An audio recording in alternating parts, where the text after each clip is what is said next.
A general rule of thumb with a supermarket is you're going to get your best shopping experience in the perimeter of the store. So the more you can kind of stay on the outer rim of the store, the better you're going to be. The more you get into the interior part, the more you're going to have processed packaged foods, the more you actually have to read labels, and the more complicated things get. You know, when you're over here, these labels are easy, right? This is a grape. The only thing you need to then determine is it organic or is it conventional? Is it something that we need to pay attention to and go from there? Is everybody familiar with the Clean 15 and the Dirty Dozen guidelines? EWG.org, Environmental Working Group.org, they put out their Clean 15 and their Dirty Dozen list every year. And that has to do with produce. The Clean 15 are the things that you can get away with doing conventionally because they're going to have less pesticide residue in them. They're going to be less toxic. The Dirty Dozen, you want to make sure that you're going organic with those. Grapes, I'm pretty certain, are going to be on that Dirty Dozen, so we want to go organic with these things. Celery, peppers, apples. As a general rule, the more we can go organic, the more we can go local, the better off we are. Okay?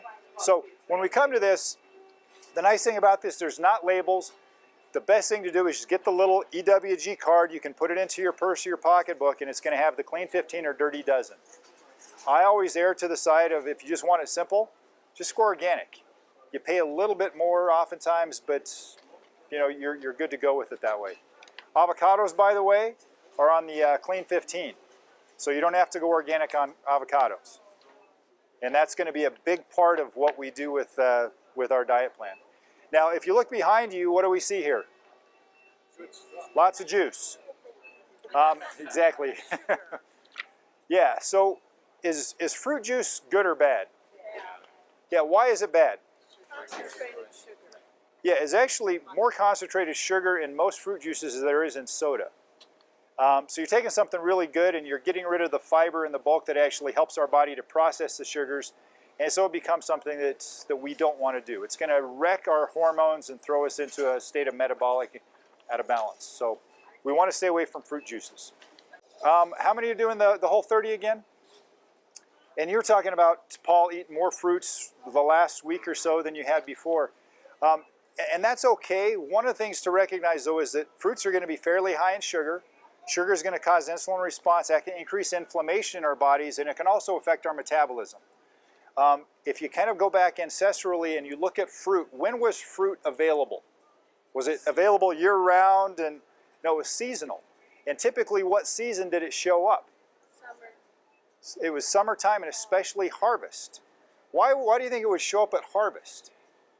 It's something that actually has sugar in it, higher levels of sugar than most other foods we have, and that's going to give us quick energy so that we can go out and do the harvest. And then it typically goes away after harvest goes away. So with fruits, do them in moderation. Enjoy them, but do them in moderation. Again, like we talked about with your plate, make sure the majority of it is going to be the vegetables. Okay? Anybody know what the low glycemic fruits are? Raspberries, blueberries, strawberries. Yep, berries in general. Green apples, you can tell by tasting them that they're not as sugary as red apples. And grapefruit you can get away with as well. Okay? So, all right, how about salad dressings? This is a great one. Because even here where we take a look at this, we've got organics, we've got all kinds of different varieties that are in here. One of the things we have to pay attention to on the labels here is going to be sugar content and the types of oils that are in here. So we take a look at this. This is organic, and it says we got water, organic soybean oil. Organic soybean oil, about 95% of all soy products are going to be genetically modified. Soybean products, unless it's fermented, can actually wreck our hormones, especially women, especially with estrogen dominance that we already have. So we want to stay away from soybean oil. We want to stay away from canola oil. We want to stay away, really the best direction to go with this is going to be a good extra virgin olive oil or avocado oil. Okay? And you're seeing more and more of those. One of the ones that we've used, and I think it's even on the table at the office, is Primal Kitchen. and they do avocado oils, and they've got Whole30 plan compliant, and it's really, really great stuff. Where do you find those? You can find those. I don't know if they have it here, or they probably don't since it's not right here. But you can get it at Vitamin Cottage. You can get it at Whole Foods. Yeah, Sprouts I think even has it as well. Primal Kitchen is a good one. What's that? Primal Kitchen. And they've got quite a few other products as well that are good. So you got some mayonnaise, right? It's avocado oil mayonnaise, and it's really tasty. So Not this one, but we found the mayonnaise at King Soopers. that's an interesting point to bring up as well, is that different demographics, they'll bring in different foods even in a chain store like this. So chances are the new one that's out there in Erie has a different demographic, so you're going to find some of the stuff that doesn't show up here that will show up there because people are interested in that. But they also carry it because he suggested. So if you want something suggested, It's a good point.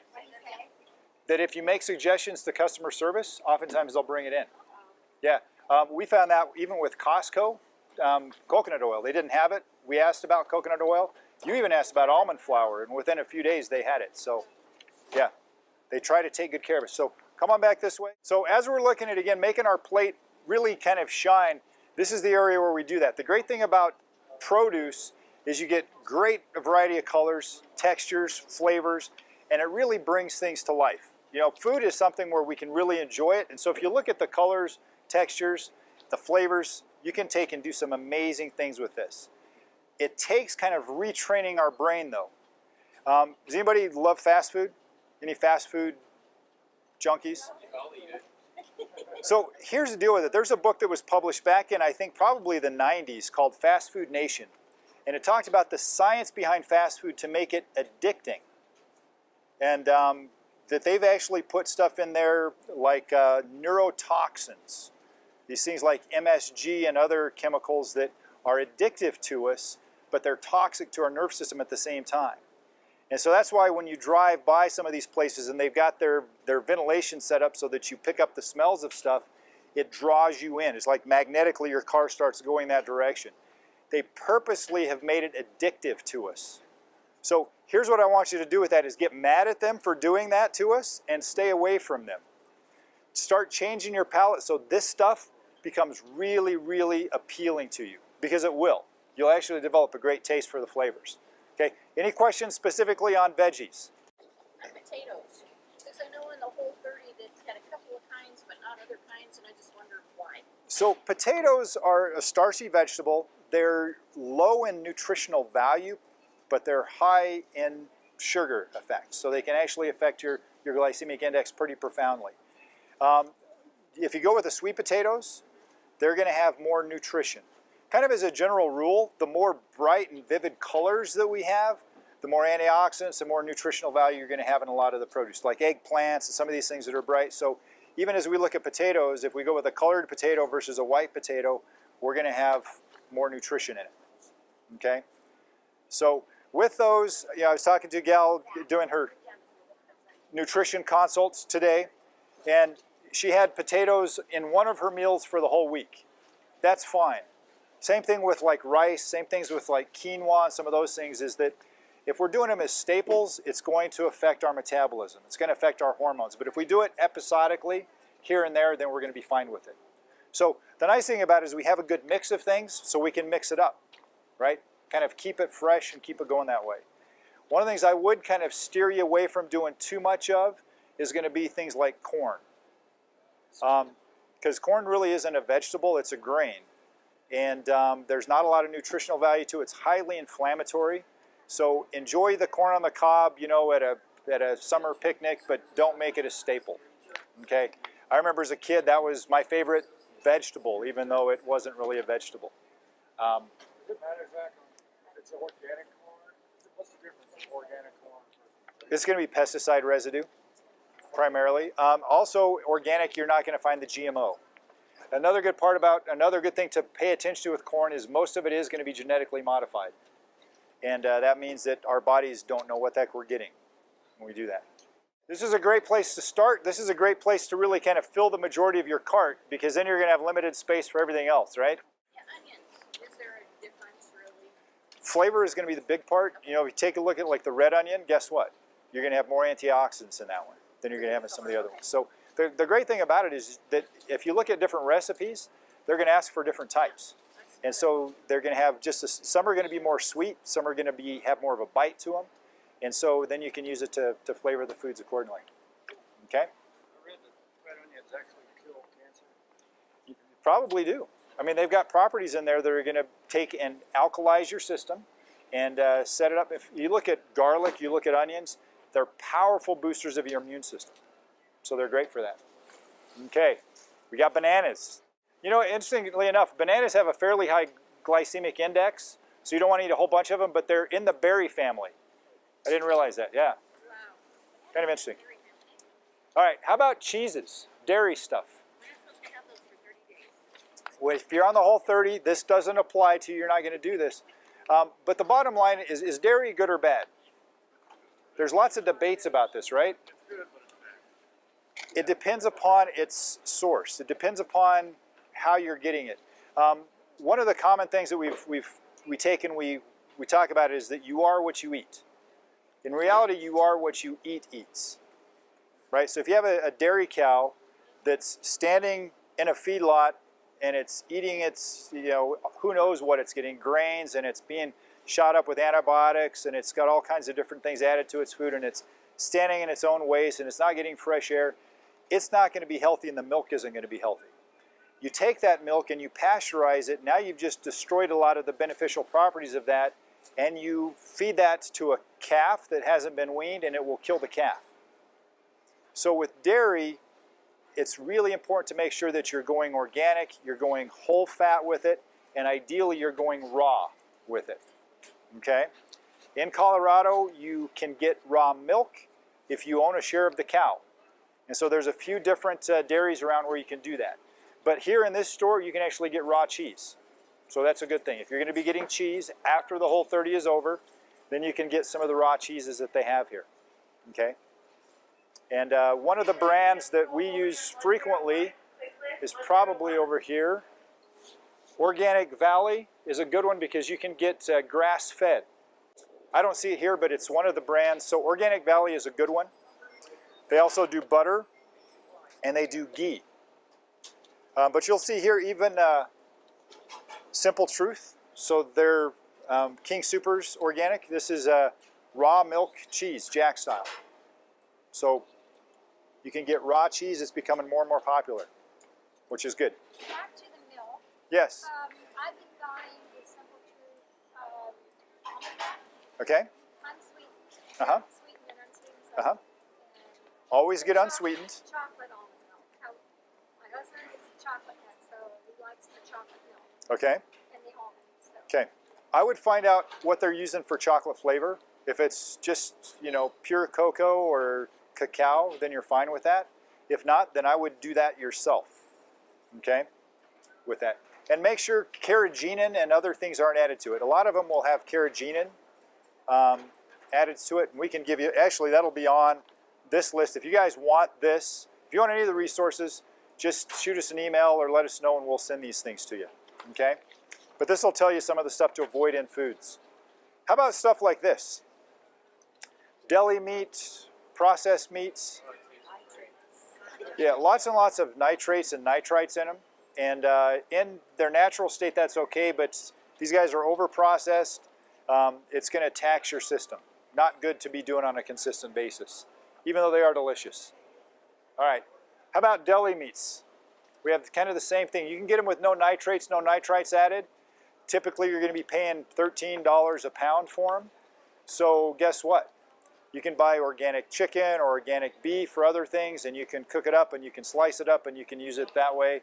You can spice it up the way you want to, and then you can throw it into a salad, you can throw it into a wrap, you can do it that way and save yourself a lot of money. And then you know what you're getting, and it's a whole lot, yeah, a lot better. What we do is we have our preparation day at our house where we go shopping.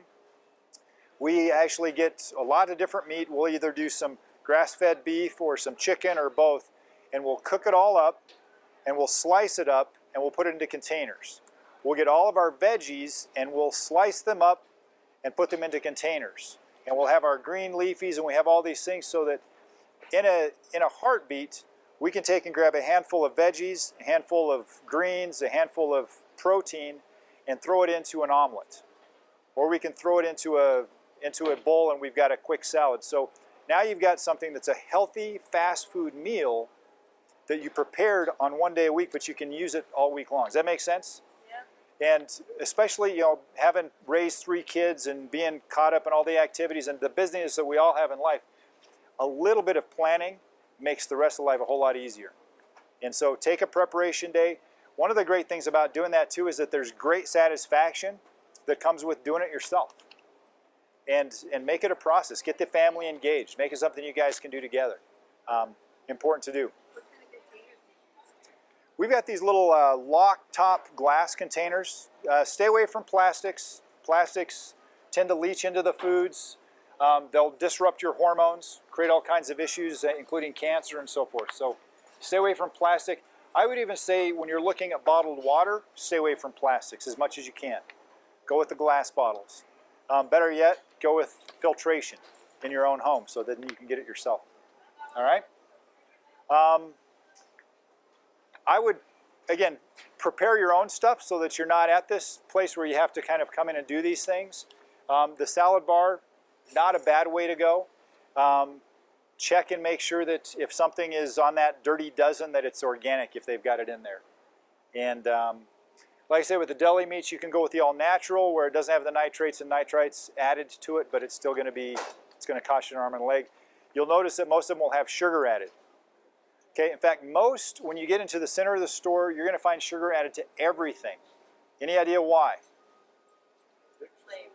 Here's the deal is that they've shown that sugar activates the same area of your brain as cocaine. In some studies, they've said it's up to 8 times more addictive than cocaine. So if we put sugar into all these foods, guess what we've just done? We've turned us into a bunch of junkies, which is why anybody that's going through the Whole30 right now and you're giving up sugar, you're kind of, you know, jonesing for your fix, right? You're kind of just craving some of that sugar. Yeah, Pop-Tarts, that's why it came into your mind. So guess what? Just say no right here. This is the part of the exterior of the store you want to stay away from. You can kind of just head straight over to the meat section.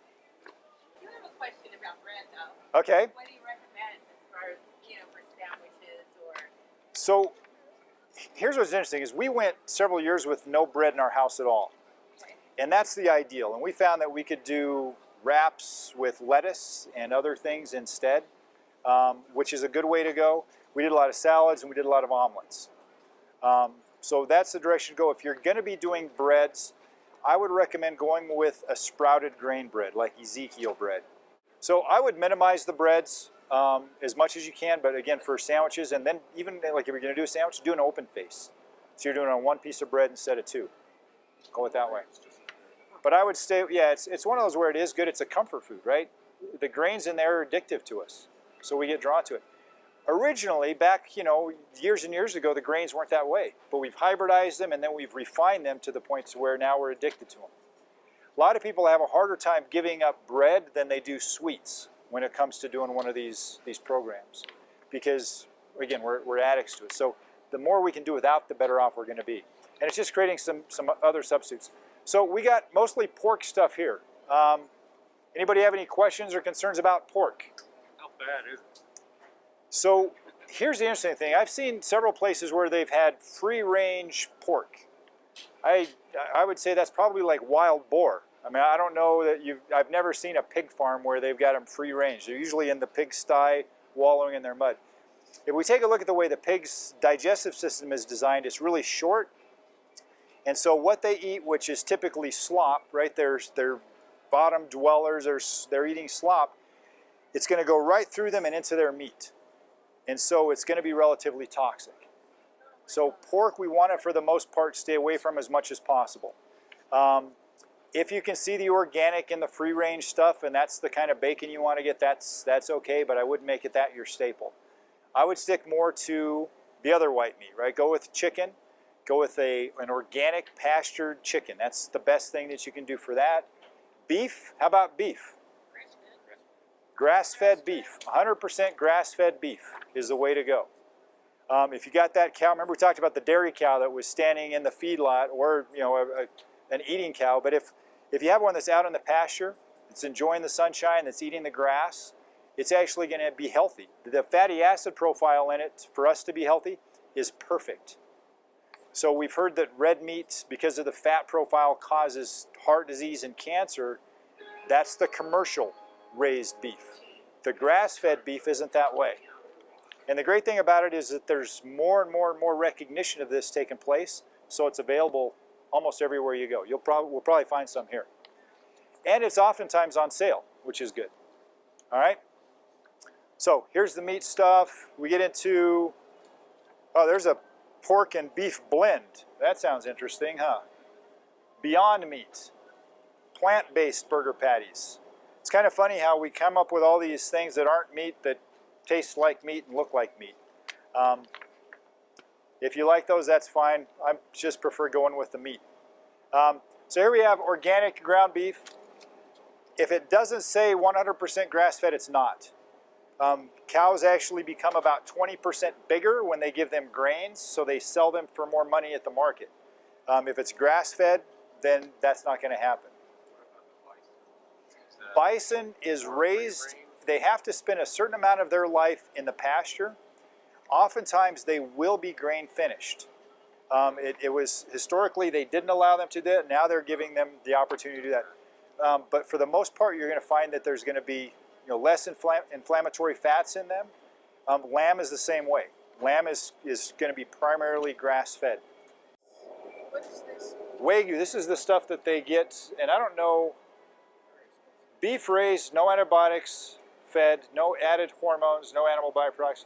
So if it doesn't say 100% grass-fed, then it's not. So this is grass-fed. 100% grass-fed ground beef. Yep. And this is one of those things where every Wednesday, typically in the newspapers, they're going to have all the ads that come out for what's on sale. Watch for these things, because it'll go on sale, and then you can stock up your fridge. How about seafood? Seafood, good or bad? What do you guys think? Go wild. Go wild. What's that? Wild caught. It's interesting is that salmon, right? Salmon is a health food. We go out to dinner, we eat at a nice restaurant, and we order the salmon because we think it's probably the healthiest thing on the menu, right? There's actually several reports out there that talk about the 10 worst foods you can possibly eat, the 10 most toxic. And farm-raised salmon is right up there at the top of that. Any farm-raised fish is going to be kind of like that cow standing in the feedlot. It's going to be eating stuff it's not supposed to eat, which means that what we eat isn't what that fish was supposed to eat. All right? So with that, go wild, like Paul said. Wild caught is the best way to go with that. Okay? And again, check sales, because it's going to be, we take a look at this, and we got fresh Atlantic salmon, color-added farm-raised, $8 a pound. We come over here, and we got the coho salmon, fresh wild caught, that's 12 bucks a pound. Look at the difference in the color. Yeah, and this has color added. I know. Yeah, that should tell you something right there, huh? How about shellfish? We got the shrimp over here, we got the crab, we got the scallops, and what about shellfish? They tend to be bottom dwellers, right? So they're going to be eating basically the waste of all the other fish out there. And so we are what we eat eats. So if you want to eat fish waste, it's a great way to do it. If you don't, then I would stay away from it. So let's come down the spice aisle here. What should I stay away from and what should I go toward? So the coconut aminos are a great way to go for adding just some spice and some flavor. The best way to go with spice in your food is to get spices, right? What you'll find in a lot of these, we start getting into these that are mixed together, like for instance these grill mates, and these are going to say something like probably natural flavors. They have all kinds of cool disguises for that, but basically there's going to be MSG added to this. And so if we take all the stuff that's in here, all the spices that are in here, and buy those individually without the MSG, that's going to be a far better way to go. So yeah, and the fun thing about that is then you can get creative. You can kind of make your own blends and go from there. Melody will tell you that I've got several different custom rubs that I've made just by taking and throwing a little bit of this and a little bit of that into different things and getting some great blends, and you can spice up your food really well that way. Let's spin around and look at this wall here now, because this is the fats, the oils. This is really an important section as well. The majority of our calorie intake should be focused on trying to get fats into our diet. But if we have the wrong fats, it can make us really unhealthy. If we have the right fats, it can make us really healthy. So when we take a look at this, we've got a whole variety of olive oils. Then we get into, this looks like it's mostly olive oil here. We get into the corn oils like Mazola over here. We get into probably all the canola oil right in through here, vegetable oils, avocado oils. So what do we want to focus on here? Exactly. Extra virgin, yeah, coconut oil is going to be great. This thing is actually great topically as well. Fantastic for your skin, for your hair. Great for thyroid. There's actually a fatty acid in here that's called lauric acid that's great for your thyroid health. So you can even apply it topically here, and it'll draw into that and help to provide for hormone balance in your thyroid gland. So with this, olive oil has really tainted their reputation. A lot of what's in these is going to be added. It's going to be artificial oils. It's going to be other stuff that's not good. There's websites that you can go on. You can actually Google healthy olive oils, and it'll tell you some of the ones to look for. Ideally, you want to actually, at this point, believe it or not, stay away from Italian ones. Most of the Italian ones are going to be the tainted ones.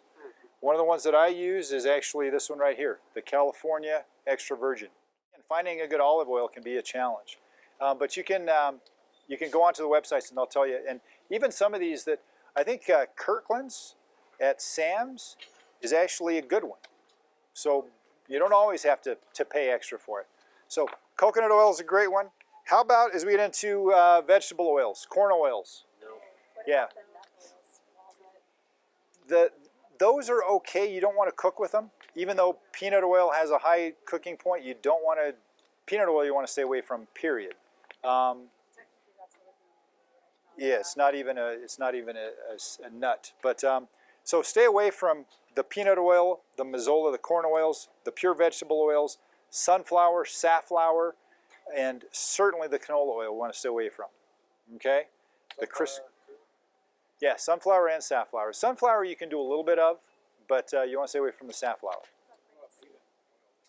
Grapeseed is okay. Grapeseed, you want to make sure it's cold pressed because it got over processed by a lot of companies and manufacturers, and so they were actually altering it and turning it into a trans fat or an altered fat. That's grapeseed. So as far as cooking oils go, you don't want to cook with olive oil. It's got a low smoke point. Avocado oil is going to be higher. Coconut oil is going to be higher. Ghee is going to be higher. Okay, is everybody familiar with ghee? So here's a question for you. Ghee comes from butter, right? Butter comes from what? So if we're not supposed to do dairy on this whole 30, how come we can do ghee? Because it takes all the solids out. You're just getting. Yeah, when they clarify it, it actually burns out most of the milk proteins, the milk solids that are in there. So there's very little dairy that's actually. It's smoky butter. It's really good. And actually this brand here, and ideally you want to go grass-fed on this. This brand here, Fourth and Heart, this has Himalayan pink salt in it. They've got one that has some vanilla bean. Is it Madagascar vanilla bean in it? It's phenomenal. It's great for, like, if anybody likes a bulletproof coffee, you can put a little bit of the ghee in there and some coconut oil and blend it up, and it's just like adding cream to it. It's really wonderful. So what if we read through all the ingredients and at the end it says natural flavors? Any concerns? That's where you have to look at the company, the reputation of the company that's on there. Because natural flavors can mean natural flavors. But that can also mean it's a disguise for MSG. So that's where you kind of have to look at the reputation of the company as well. Okay? That's a great question. How about cake mixes? We don't need to go down this way because there's really nothing to see. So how about the cereal aisle? Cereal, natural bars. Almost every time I do this, people say, what is the best cereal? And I say there isn't one, unfortunately. I wish there was because they're great. Coffee, I would recommend if you're doing coffee, go organic. Go organic because there's a lot of pesticides and so forth that are used. Yeah, and go that direction with it. Coffee is a great thing to do in moderation. You know, here's the deal is we got all kinds of canned foods here. You're going to be best off getting this from either the freezer section or from the fresh produce section. So I'd stay away from the canned stuff But if you in general. have to, for whatever reason, then just read the label. Yep. Is that the best? Yep. One interesting thing about cans is never get any tomato product out of a can. The acids in the tomato will actually cause some of the toxins in the metal to leach into it. And so if you're getting tomato sauces, tomato paste, tomato, stewed tomatoes and that kind of stuff, get them in a glass jar. How about Mexican food? We got all the spices and stuff down here. Bottom line is read labels on this, because you'll find a lot of them. Anybody have a hard time finding salsas and stuff without sugar added? Doesn't that make you mad? It's like, why would you ruin good salsa by throwing sugar in it? But there are plenty out there that you can do that don't have it. Green chili enchilada sauce. Green chili peppers, modified cornstarch, so it's going to have some corn in it, so chances are some GMO that comes with that. Soybean oil, salt, sugar, jalapeno peppers. MSG, at least they're honest enough to label it as such. So make your own. Corn is a grain, tortillas are. Yes, and white flour. So there are different ones that you can do that are vegetable, like spinach wraps and stuff like that. I don't see any of those here. Yeah, you can get cassava flour. You can get, I'm trying to think what the other flour is. Garbanzo bean flour I've seen made into tortillas as well. So yeah, or Bib lettuce. Bib lettuce, you can do a wrap with that. You know what I've been using instead of like taco shells for tacos is I'll take a bell pepper and cut it in half and then stuff it like a taco and then just eat it that way. And you get like the crispy shell, and you get pepper while you're eating it as well, and it's not eating the grain. So that's a good direction to go with that. What about milk and dairy? Yeah, that's a good question. So we talked a little bit about going raw with milk, going whole fat with milk. So you're not going to find raw. If you are going to go with milk out of the supermarket, whole fat, organic. Those are kind of the two rules of thumb you want to stick with on that. When you start taking the fat out, you're actually increasing the sugar content of it. What about the almond milk and those kinds? So with that, carrageenan is going to show up in a lot of them. So you want to make sure that's one of the most toxic things that's going to show up in those. So you want to stay away from those that have that in there. And you want to get unsweetened, and you want to get full fat in all of those as well. Yeah, almond milk is easy to make. I'm sure cashew milk. Coconut milk, we talked to a gal recently that was making her own coconut milk. How is she doing that? She's taking the meat of the coconut. Okay, we're coming to yogurt. Yogurt's a great question. And so the same rules are going to apply to this. Is you can go with the coconut milk, you can go with some of the other types, but ideally what we want to do is look for a whole fat, organic, and this is a great one because guess what? Made with organic, whole milk, unsweetened, and it says 100% grass-fed dairy. Right? So there's some of these out here that are really good and easy to find, so that's a great one to go with. So, Okay? while we're on Go this- plain, because what you'll notice if we take this one, for instance, vanilla, and we look at the plain, which is here, and we look at the amount of sugar that's in it, this is going to be 10 grams per serving. This is going to be 19. So you're looking at twice as much. So take this, take the plain, and just throw a few berries in there. And that'll kind of sweeten it up, and without raising the glycemic index a whole lot. Yeah. What about the coconut milk yogurt? Yeah. You don't want to do dairy. Yep, you can do the coconut milk as well. So, I think is one of the brands that I've used. I haven't tried the cashew. Cashew would be fine. It's really good, but I haven't found it in plain. Check the sugar content in it. That would be the thing I would look at, is the sugar content.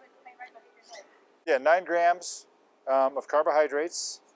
We look at cashew milk, filtered water, ground cashews, cassava root, carob seed extract, coconut cream, live active cultures.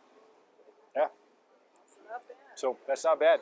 What is a good sugar level? I mean, you see all this, but it has nothing to go by. 10 grams, 20 grams. So ideally what you're looking for, if you're concerned about any kind of hormone imbalance, so if you got kind of your energy does this, which means you got some sugar handling issues going on, you really want to shoot for being below 25 grams of sugar a day.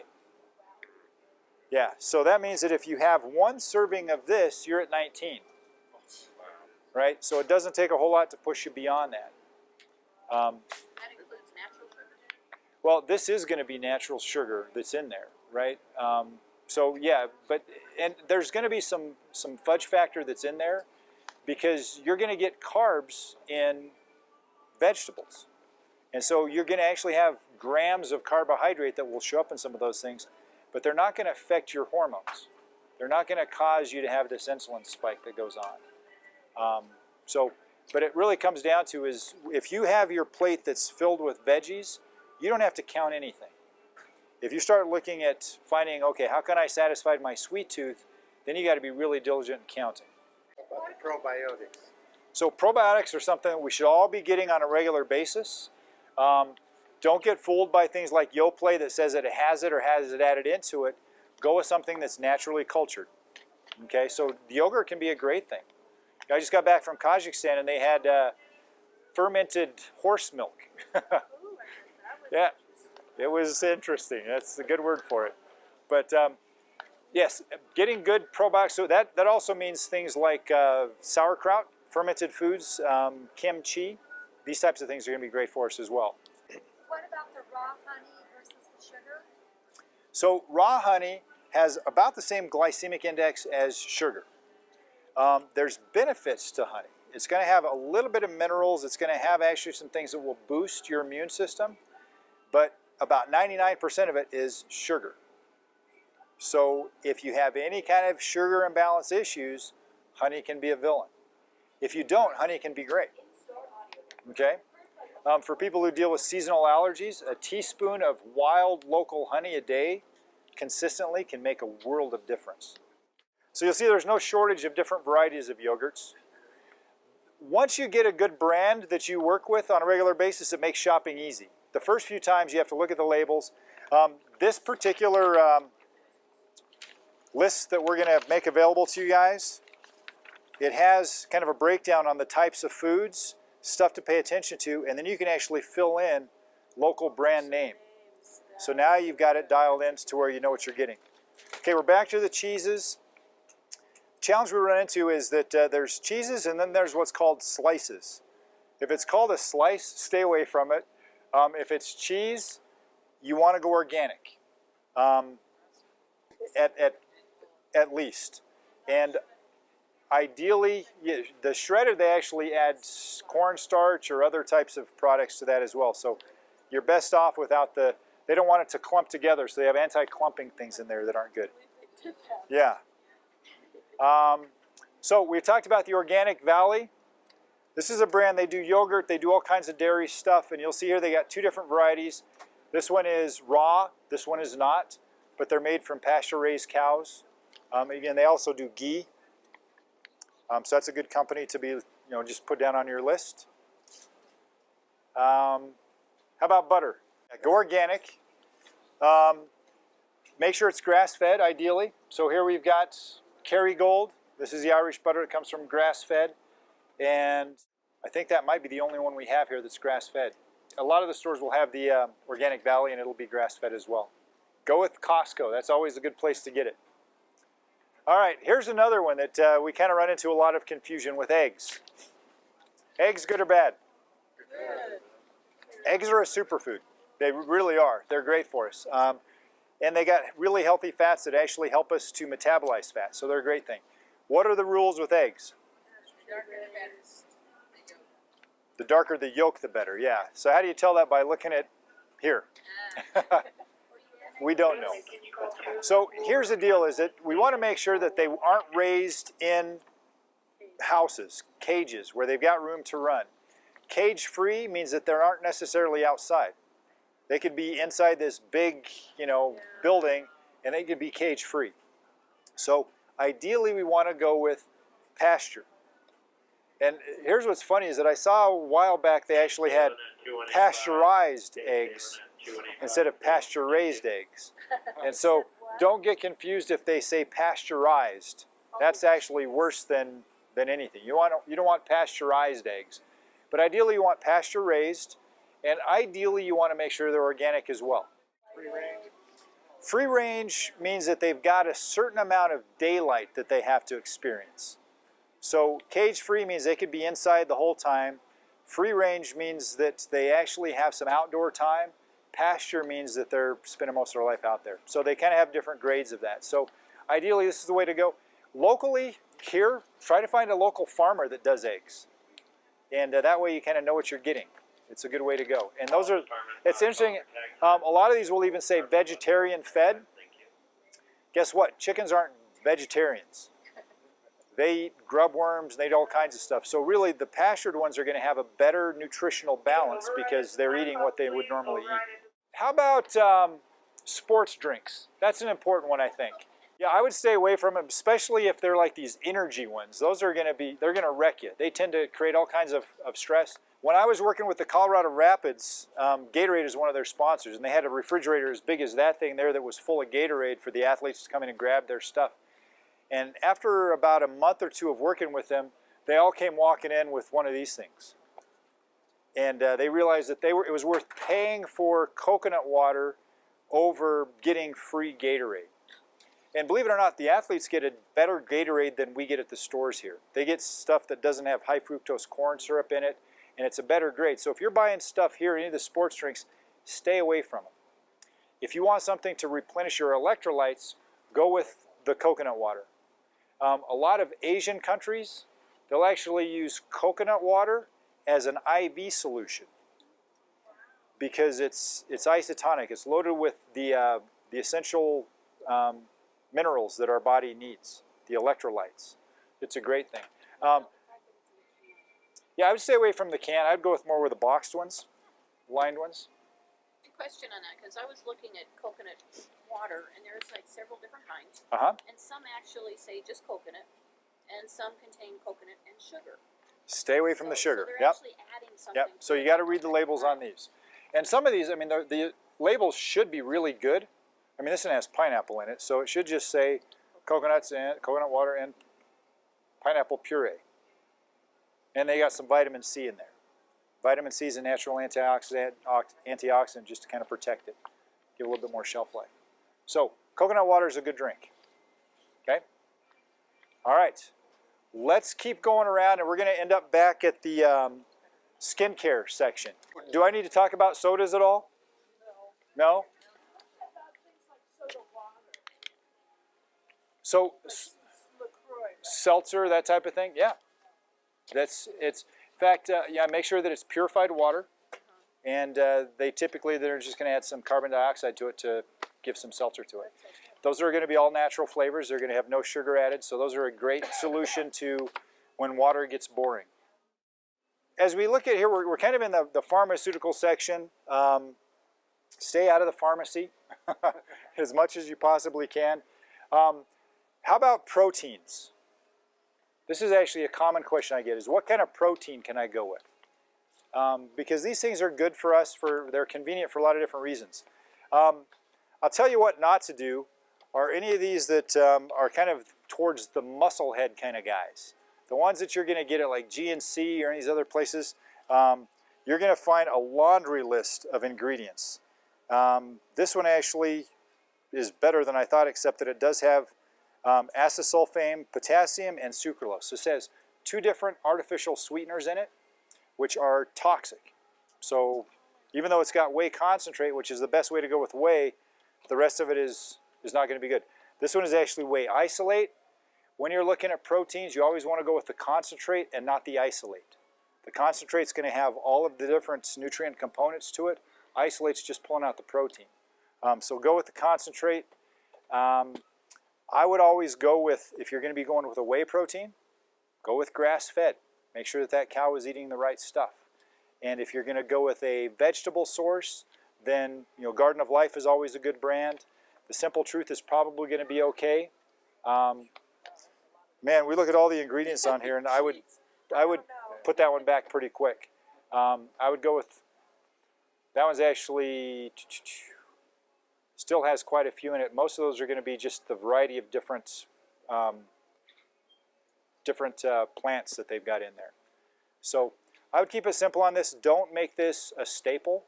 Make it something to where you add it into your diet as you need to, just to make things convenient. Don't ever get your vitamins here.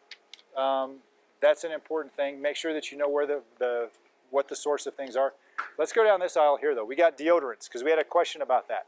Recognize that there's two different types of products that we're probably going to find here. One is a deodorant, and one is an antiperspirant deodorant. Okay? Always, always, always stay away from antiperspirants. Perspiration is an important part of our physiology. It helps to balance our temperature. So it's okay to perspire. We don't necessarily want to stink. But we have to be careful with the deodorants, because they're going to have things like propylene glycol in them, which is an antibiotic, and it's actually going to cause harm. It's a precursor to cancer. It can wreck our hormones. So we want to look for something natural. Have Yeah. you ever used that salt? I've used the salt with some marginal benefits. I've seen that for some people just don't have a problem with odors. Some people really have a problem. What we've found, we've got a couple of brands that we work with. Has anybody used the Primal Pit paste that we carry at the office? That's a good one to go with. And you can get it at natural grocers, and you can get it at Alfalfa's. That was one that we found worked for almost everybody. You can actually get it as a stick, or you can get it in a little jar that you just dip your fingers into and then apply. And it works really well. And they've got natural oils, essential oils that they use to add some scent to it. One of the challenges we run into with a lot of the natural deodorants that are non-toxic is they just don't work very well. So it just takes experimenting, being committed to it. A lot of this stuff, because of the antibiotics that are in it and because of the aluminum that's in it, are linked to breast cancer. And so you kind of go, is it worth hunting down a good deodorant that's non-toxic? Yes, it is. And so, like I say, there's some good ones that are out there, okay? And I'm not really seeing anything here. They don't have like a natural section here. So there's really nothing here that I would consider wearing, especially with all of the heavy scents that are going on. That's another important thing to talk about is fragrance. You guys realize that fragrance is oftentimes the most toxic stuff that we're going to be exposed to. That's not just going to be in the deodorants and the skin wash stuff and everything else. If they've got fragrance added to it, it's a good toxic. That's a toxic thing. You want to stay away from it. But how about our air fresheners? Same thing. And especially you plug them into the wall and now you're off-gassing and you're breathing that in. Really, really toxic. So use essential oils, a far better way to go. Okay. Another secret to actually maneuvering this aisle here with the skincare products. Does anybody have one of these things? A smartphone? No? Okay, good if you don't. There's actually an app from that environmental working group called Healthy Living, powered by Skin Deep. And I haven't found it that it works consistently, but in a lot of cases you can scan the barcode and it'll give you a rating on a scale of 0 to 10 how toxic it is and what the toxins are to be concerned with. So this way you can go through and just take pictures of stuff and scan it, and it'll tell you how toxic it is. It's called Healthy Living. It's an app for smartphones from the Environmental Working Group. All right, that's also, as we take a look at even lotions and soaps, is a lot of them are going to be petroleum based. So they come with petrolatum, they come with mineral oil, Johnson & Johnson baby oil, right? Anybody not get lathered in that when they were little? Anybody not lathered their kids in that when they were little? Go to the hazmat websites and look up what you do if you're exposed to mineral oil. It's a toxin, and yet it's in most of the skincare products we're going to find here. So having a good app, and then again, after you've got your list and you know what brand is going to work for you, then it makes shopping a whole lot easier. You also want to stay away from talcum powder. Talcum powder, anything with phthalates in it, you want to stay away from. A lot of the stuff that's becoming more natural, they're going to say that they don't have it in there. So again, I don't see any of the products here that would normally say it, but a lot of them will say phthalate-free, petroleum-free, paraben-free, because all those things are toxins. Okay? This is where it might be worth running to natural grocers to get some of these products. Make your own with essential oils. Make your own. Yep. There's some great recipes for that. So similar type thing. I would look for a company that's going to be without the phthalates and without the petroleum products and so forth. Okay? Yeah, I think there's some out there. I think Harry's is one that's been coming out that's natural. They make blades, but they also make skincare products. Actually, this might be the area where we find these things. This is more the natural section. You know, a good go-to for inexpensive products is going to be Dr. Bronner's. They do toothpaste, they do lotions, they do hair care stuff, they do soap, they do good company. Shave products, you were talking about this here. So this is aloe, is the primary product that's in it. I would probably scan this. It says sulfate-free, vegan, paraben-free, phthalate-free, cruelty-free. So this would probably be a good one to start with. Essential oils you want to be careful with as well as far as quality goes. There's a lot that are going to be non-food grade, and so you want to be careful in using those in anything that you might actually consume. Any other questions you guys have before we wrap things up? I do have a question. So is there any artificial sweeteners that are okay to use? So stevia is not an artificial sweetener. Stevia is actually an extract from a leaf, so it's herbal. And so that one's one that you can use. Yeah, okay. Not on the Whole 30. On the Whole 30, they say none of the sweeteners. And the reason for that is to kill the sweet tooth. We've got to really, instead of looking for ways to cheat on the sweet tooth, we need to just kill the thing. Once you've killed it, then you can actually probably, if you get your glycemic system, your metabolic system balanced so you're handling sugars well, then honey, or even like a dark maple syrup is good. Ever heard of this? Is that monk fruit? Yeah. So some of the protein products that we carry at the office have monk fruit extract as a sweetener. And so it's a low glycemic and it's got wonderful flavor. Okay, so we got propylene glycol right off the bat. So I would say no on this one. Yep. That's an antibiotic. You'll see here even Dr. Bronner's has toothpaste here. But they'll have all kinds of other stuff as well. Toothpaste, important thing is go without fluoride. All right, fluoride is a neurotoxin. They've shown that it lowers our kids' IQ scores. So we don't want to be keeping that in our mouth. In fact, if you look at fluoride toothpaste, it'll say don't swallow it because it's toxic. It's poison. So don't get fluoride toothpaste. The health of your teeth comes from your diet and not from fluoride that you put on the outside. Like everything, health comes from the inside out, right? Teeth are actually a good indicator of what our nutritional state is. And so by eating right, you're actually going to help to maintain healthy, strong teeth. The toothpaste is there for oral hygiene, right? Helping with our breath and just getting junk off of our teeth. So. How do you feel about active charcoal? Active charcoal is fine. I'll use soft baking soda. Yeah. Baking soda is great as well. Yep. Very good. Well, I'm going to wrap things up because we could be here all night, but I want to respect your time. If you have questions that come up, shoot us an email or ask us when you're in the office. If you want the resources, let us know and we'll make sure that we send you out stuff that you can copy yourself. Nice thing about having this in your, in your computers, you can print off whatever you need and take it, get a fresh one each week kind of thing, go from there. So, all right. Well, thanks for being here. Thanks for taking the time to be here. And we appreciate your comments. All right.